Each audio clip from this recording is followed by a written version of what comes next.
Saudara-saudara tahu enggak sih bahwa apa? Para petani kita itu mbok pergi deh, temuin deh bahwa apa?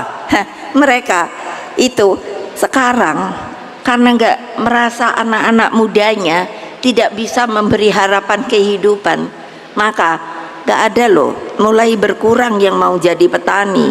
Yang ada adalah tua-tua. Lalu bagaimana kalau tidak ada makanan karena tidak ada yang mau membuat, yaitu pertanian dan lain sebagainya. Apa mau impor terus?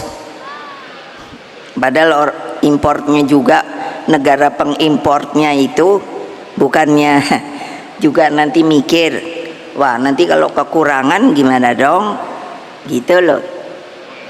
Namun pengalaman juga mengajarkan bahwa sebagai partai politik kita tidak bisa luput dari kekurangan, terlebih ketika kita berada di pusat kekuasaan. 9 tahun telah dilalui dengan berbagai dinamika politik, begitu banyak tarik menarik kepentingan terjadi, bahkan jabatan menteri pun yang ibu dengar nih sekarang ini sudah mulai pada rebutan deh. Ketika menghadapi krisis multidimensi, saya lebih memilih membentuk kabinet yang ramping dengan jumlah menteri 33, tapi bersifat apa? Zakon kabinet, kabinetnya yang profesional. Jadi benar, the right man in the right place. Terbukti krisis dapat diatasi dan seluruh hutang terutama dengan International Monetary Fund dapat dilunasi. Pertanyaan saya, ayo mikir, utang kita ini gimana cara bayarnya? Ayo mikir, mikir loh, jangan enak-enakan tidur loh. Ayo ibu-ibu itu, kayak apa kalau terjadi? Gimana? Ya silakan. Di dalam mensikapi politik ke depan, sebagai partai yang memiliki sejarah panjang di dalam memperjuangkan demokrasi, kita tetap menempatkan penting adanya checks and balances, bahwa demokrasi memang memerlukan kontrol dan penyeimbang. Namun kita juga tidak menafikan bahwa berpolitik mengandung esensi untuk selalu mendapatkan kekuasaan. Hanya bedanya apa toh? Yaitu strategi dan cara untuk mendapatkan kekuasaan lah yang membedakan kita dengan yang lainnya.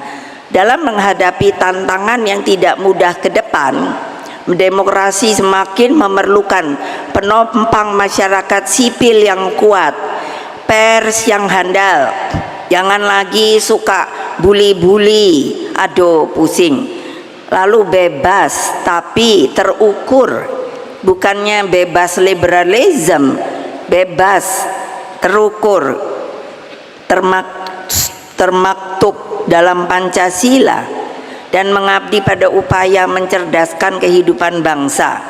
Demokrasi juga memerlukan partai politik yang sehat dan berterlembaga, serta sistem hukum yang benar-benar berkeadilan.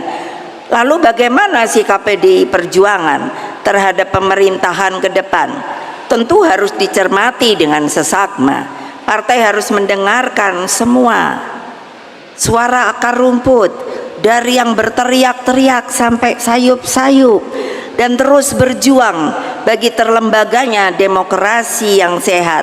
Inilah bagian daripada skala prioritas kita di Rakernas kelima ini. Apa yang saya pikirkan saat ini lebih pada tanggung jawab agar berbagai persoalan yang berkaitan dengan perekonomian rakyat mendapat perhatian serius.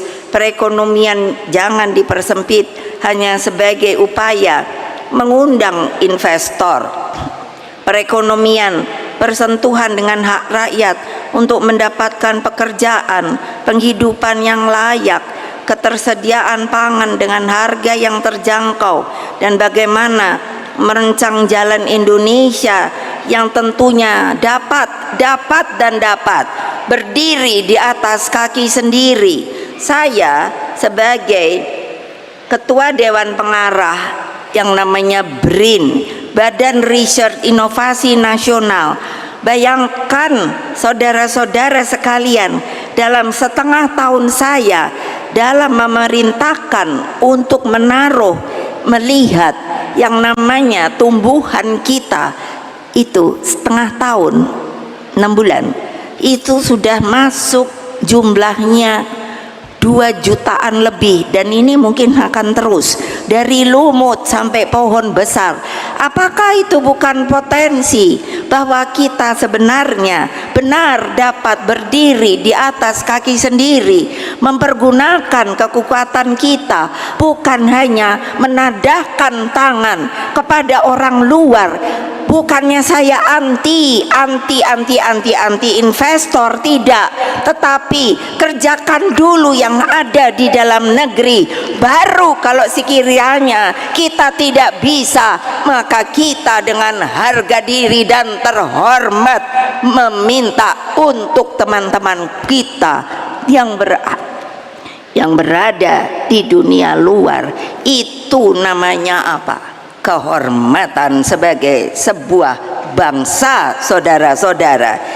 Toh ini enggak apa sih bisa berdirinya tuh, berdiri di atas kaki sendiri. Sudah saya bisa lihat kedaulatan pangan, energi, kesehatan, apalagi keuangan, hingga pendidikan yang mendorong loncatan kemajuan karena penguasaan pada ilmu pengetahuan, teknologi, dan kehandalan riset dan inovasi.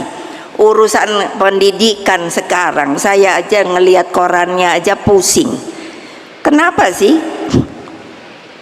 Nggak ada apa hitungan bahwa kalau untuk anak-anak yang tidak berpunya, negara itu harus membiayai. Kenapa sih kok kayak enggak ada?